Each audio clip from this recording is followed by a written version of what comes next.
What would you do if a cop laughed in your face when you told him your dad was a war hero, only to see that same cop's smirk vanish when your father walked in, medals gleaming, ready to set things straight? That's exactly what happened to 17-year-old Malik Carter, a kid from the wrong side of town who found himself caught in a storm of prejudice, power, and redemption at the fanciest mall in the city.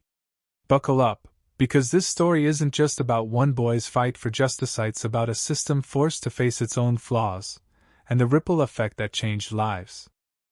It was a crisp Saturday afternoon at the Crystal Heights Galleria, a place so polished you could see your reflection in the marble floors.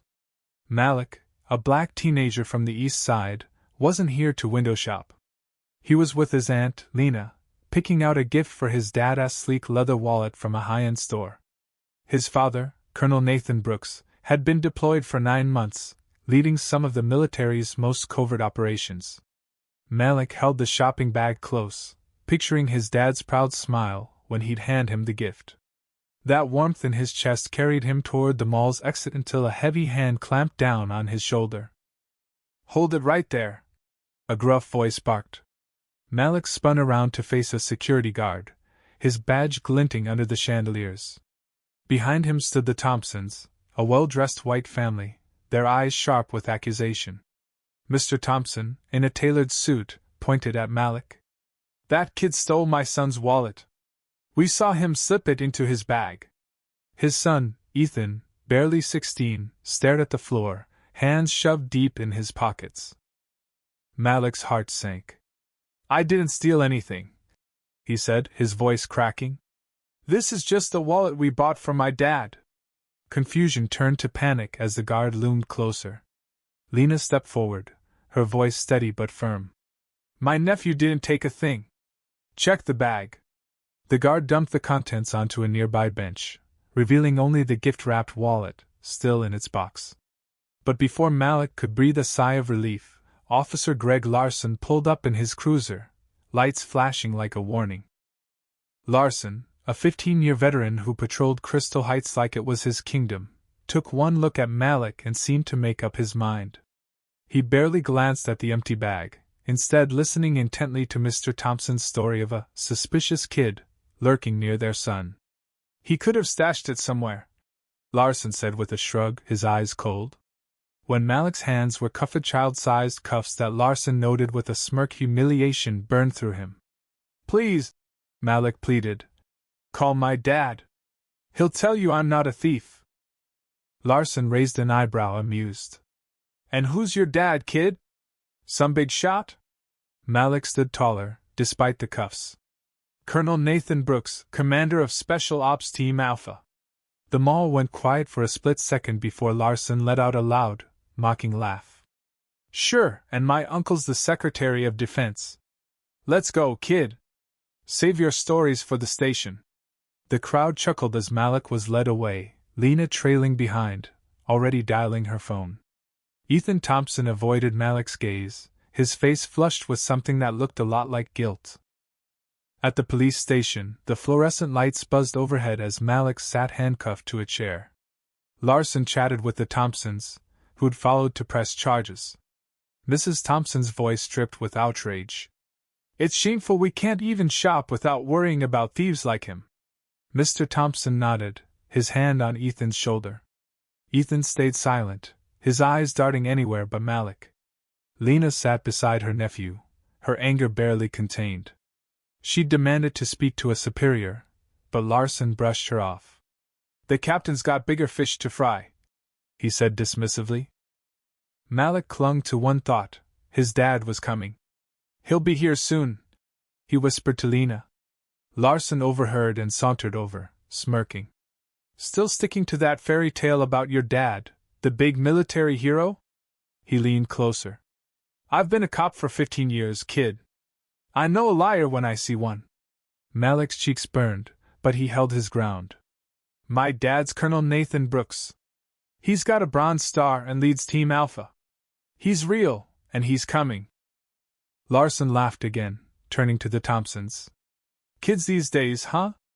Next, he'll say his dad's buddies with the president." Mrs. Thompson clucked sympathetically, while Mr. Thompson muttered about poor upbringing In certain areas. Lena shot to her feet. My nephew's telling the truth, and you're out of line mocking him. He has a right to call his father. Larson's smile faded to irritation. Sit down, ma'am. Your kid's being processed for theft. He'll get his call when I say so, and I'm done with this nonsense story. But what Larson didn't know was that Colonel Nathan Brooks, a man who'd stared down warlords and walked through fire, was already on his way. At that moment, Nathan was in a secure Pentagon briefing, maps and intel spread before him. His phone buzzed 4 missed calls from Lena and a text that stopped his heart. Malik arrested at mall. Accused of theft he didn't do. Cop mocked him for mentioning you. Nathan's jaw tightened. He excused himself, stepped into the hall, and called Lena back. With every word she spoke handcuffs, mockery, prejudice. His resolve hardened. I'm coming, he said, his voice like steel. Nathan didn't waste a second. He canceled his next meeting, strode to his office, and pulled his dress uniform from its case. The bronze star, purple heart, and rows of ribbons gleamed as he dressed. He rarely wore the full regalia, didn't need to prove his worth, but today, he knew the power of symbols. The uniform felt heavy wire, carrying not just his service but the weight of defending his son in a world that too often saw Malik as a threat, not a kid with a bright future. At the station, tension crackled as Larson continued to dismiss Malik's story. Then, heavy footsteps echoed down the hall. Lena's face lit up. She knew that stride. The door swung open, and there stood Colonel Nathan Brooks, 6 feet 2 inches of quiet authority, his uniform commanding the room. Larson's jaw dropped, his smirk gone. The Thompsons froze. Even Ethan looked up, wide-eyed. Captain Daniel Reed, Larson's boss, was already in the room, having been alerted to a situation. He recognized Nathan instantly. Colonel Brooks, he said, shaking his hand. We met at the Memorial Day event. It's an honor. The air shifted. Larson's confidence crumbled as Reed turned to him. Explain why this boy's in cuffs, officer. Larson stammered. The family reported a theft, sir. They seemed credible, and the kid was nervous. Reed's eyes narrowed. Let's see the security footage. An officer handed over a tablet, and the video played. It showed Malik and Lena leaving the store, bag in hand.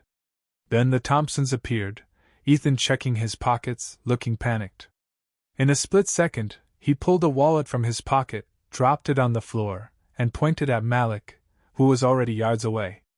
The Thompsons flagged the guard, and Larson arrived, cuffing Malik without hesitation. Silence gripped the room. Reed paused the video. Officer Larson, explain why you arrested a child when the footage shows no crime. Larson's face paled. I acted on the witnesses' statements, sir. Nathan spoke, his voice calm but cutting. What you did was assume my son was guilty because of how he looks. You mocked him when he told you who I was, assuming a black kid couldn't have a father like me. That's not a mistake, it's a failure. Reed nodded gravely.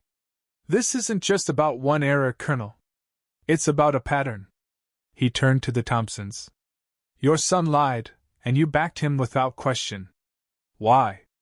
Ethan broke down, tears streaming. I lost my wallet last week. It was special me grandpa's. Dad said I was careless. When he asked about it today, I panicked. I saw that kid with a bag from the same store and thought I could buy time. Mr. Thompson's face fell, his earlier certainty shattered. Reed didn't let up. Larson, you judge based on appearances, not evidence. You disrespected this family and humiliated a child. Nathan stepped in, surprising everyone. I don't want him fired. That doesn't fix anything. I want accountability training reform, so no other kid goes through this. Reed agreed, suspending Larson for retraining and inviting Nathan to consult on new bias and de-escalation programs. Mrs. Thompson spoke up, voice shaky. Ethan, apologize to Malik. Ethan, red-eyed, faced Malik. I'm so sorry. I was scared and stupid. I didn't mean for this to happen. Malik, bolstered by his dad's presence, nodded. I forgive you. Larson, prodded by Reed, added his own stiff apology. I was wrong to doubt you, Malik, and to cuff you without cause. 6 months later, Larson sat in a police academy classroom, no longer the cocky veteran but a student in Nathan's new training program. The colonel, now a consultant, taught officers to recognize bias using military frameworks like the ODA loop: observe, orient, decide, act. Larson, once resistant, began to see his mistakes clearly. One day, he approached Nathan. Thank you for not giving up on me. I'd like to apologize to Malik again for real. Nathan studied him, then nodded. That can be arranged. Malik, now 18, had grown from the ordeal. He'd even considered Reed's offer to explore law enforcement, wanting to be an officer who listened. At a school career day, Nathan and Larson spoke side by side, their shared journey a testament to change. A reporter snapped a photo of them with Malik, capturing a moment of hard-won unity.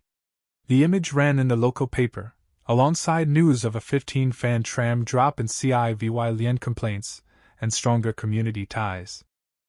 As Nathan and Malik drove home one evening, Malik asked, Dad, is it really different now, or just Larson?